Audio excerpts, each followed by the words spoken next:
En Lalín, e chegou a ser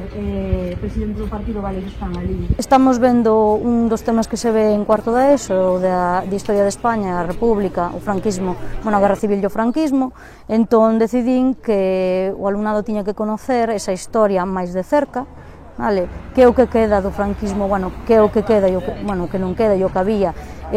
do franquismo da República no noso pobo, reivindicar un pouco as figuras, por exemplo, do alcalde Ferreiro, Xesús Golmar, aquelas figuras que foron un pouco tapadas pola historia. Ao rematar o franquismo, en 1939, crea o Instituto Nacional de Vivenda, e co Instituto Nacional de Vivenda... É necesario coñecer a nosa historia e o poder aplicala e vela máis de cerca para que non a vexan tan lonxe, que vexan que isto afectou a todo o mundo e sucedeu aquí, porque cando vemos historia do mundo contemporáneo, vemos o fascismo, vemos o nazismo, eso está moi lonxe para eles, simplemente que vexan un pouco que é o que queda e o que había dese período no seu pobo. Vestigios que queden, prácticamente, queda a rúa o de Licho, vale,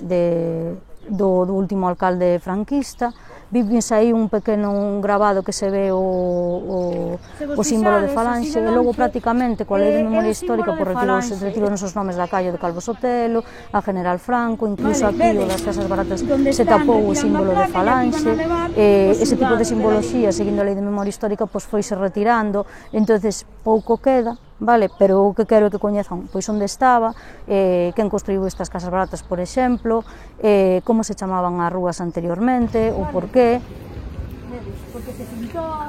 E da memoria histórica en xeral, cada vez menos. Eu creo que a xente no pasado máis, porque estaba moito máis vinculada a esas historias que contaban os seus avós ou bisavós, que agora cada vez está para eles é algo que lles queda máis lonxe no tempo, que é unha lección de historia nada máis, pero que xa lles queda